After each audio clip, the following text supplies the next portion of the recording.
system glitch, kundi isang organized breach. Ganyan ang tinitignan ng Cybercrime Investigation and Coordinating Center o CICC sa nawalang pera sa GCash accounts ng ilang users. Ibig sabihin, hindi pumalya ang sistema ng GCash at may isang grupo ng mga scammer na sinadya raw ang pangyayari.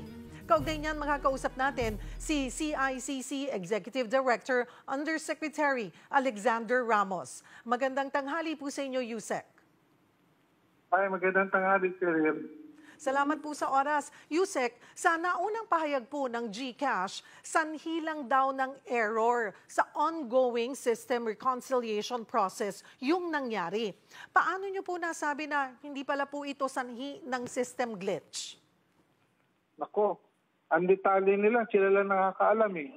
Pero ang detalye namin, ang nakalap namin mga information is different.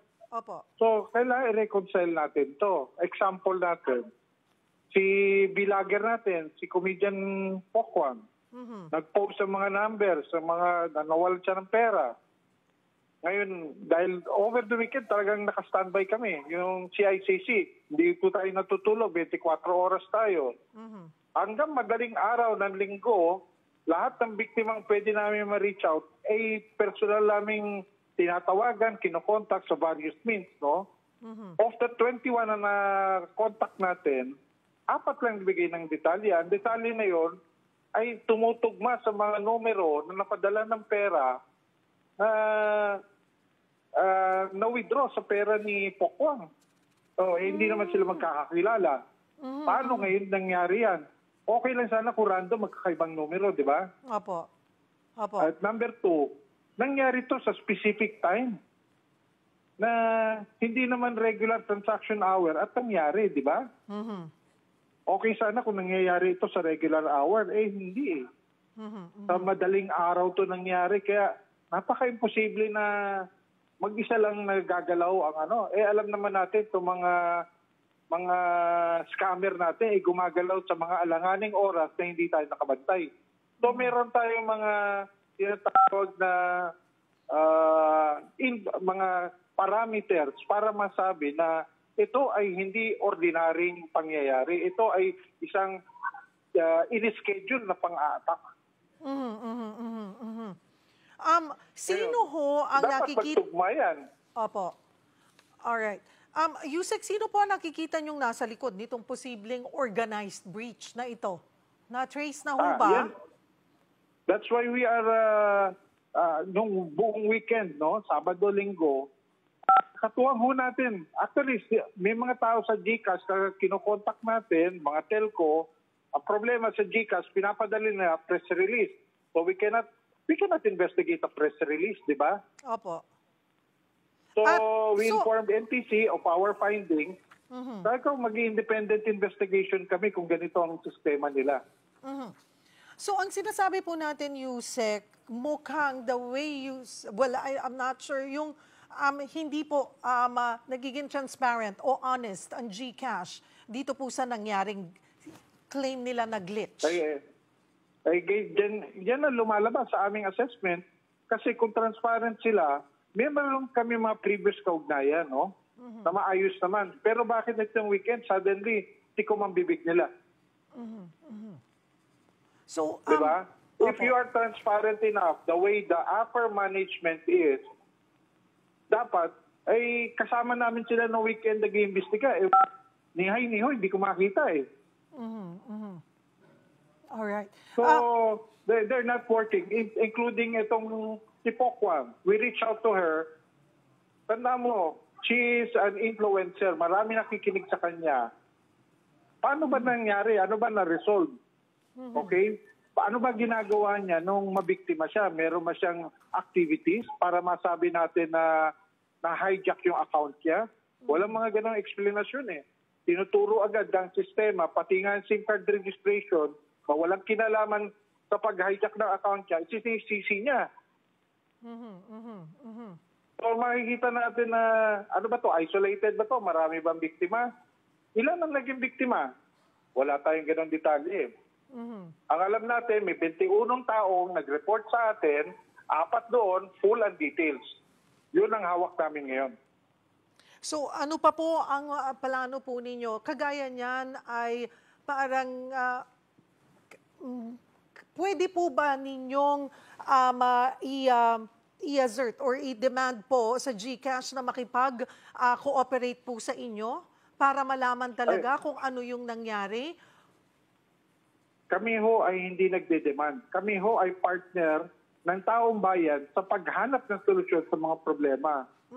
Ngayon, hindi rin kami regulator. So ang report namin ay pupunta sa mga regulator at sila na ang mag-desisyon kung ano man ang kaukulang parusa o ano ang posisyon na dapat igawad sa mga naging biktima o doon sa mga naging pabaya.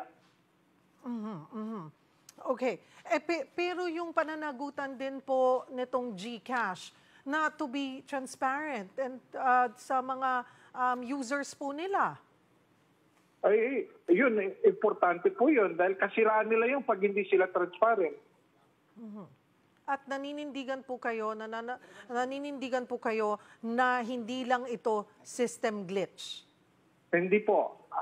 Yung datos na hawak namin does not reflect it is a glitch. Ano po ang mensahe natin sa GCash? Ay, hindi ho sa GCash, sa ating mga kababayan. Kasi 2 linggo na kaming nagwa-warning sa mga kababayan natin. May nakikita tayong padami ng mga modus para agawin ang control ng inyong e-wallet. Okay. Hindi ho tayo nagkulang dyan, no? Sana yung ating mga kababayan makinig naman at huwag pipindot ang basta-basta sa kanilang cellphone. Okay. So, Yusek, ang sinasabi po natin ay itong mga nangyari ay hindi system glitch pero ang may kasalanan po or ay yung mga user. Well, we have to find out. Until they come forward, we will not be able to determine sino may kasalanan. But the information we have, may nawalang pera at nailipat sa ibang account. Yun ang indefinite na information. So kung ikaw ay nawalan ng pera, ibig sabihin, ninakawan ka. Pero ibinalik din daw po sa kanila. Ay, bakit? Kung binalik ba, does it mean na hindi ka ninakawan? Alright. So, ang sinasabi po natin ay walang kasiguruhan na naibalik kung saan, kumbaga, kung kanino na ilipat yung pera nila, ay hindi rin posibleng hindi doon din nanggaling. Basta ibinalik lang. Kaya hinahanap namin ng mga kasagutan dito. Okay. Alright. Ano pa po ang next step ng CICC on this, sir? Gusto namin ng publiko, please, huwag kayo mag-report sa social media. Hindi ho binabalik ng social media ang pera nyo. O kayo ay makipagtulungan sa gobyerno nyo, magagawa natin ng polisiya at strategy para maiwasan ang mga ganito pangyayari. At ano rin po yung mga pag-iingat na dapat tandaan ng ating mga kababayan para nga po hindi rin sila mabiktima nitong mga scammer na ito? Huwag pairalin ang greed. Kasi yung gusto nating kumita na mabilisan o makalibre, isa ho yan sa mga technique na ginagamit para ma-entice ang tao na mag-click ng kung ano-ano sa ating cellphone. Iwasan po natin ang mga easy money-making projects dyan o yung mga madaling kumita at napakamura mga bilihin.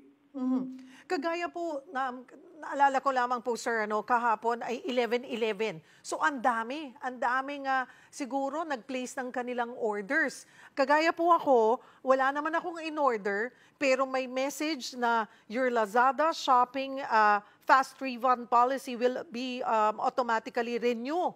Wala naman akong ginagawa. So, meron na naman silang pinapaklik. So, yun yung mga kailangan ingatan. Ano po? Hindi lang ingatan, iwasan totally mga unsolicited messages. Alright, marami pong salamat sa inyong oras. Yusek Alexander Ramos ng Cybercrime Investigation and Coordinating Center.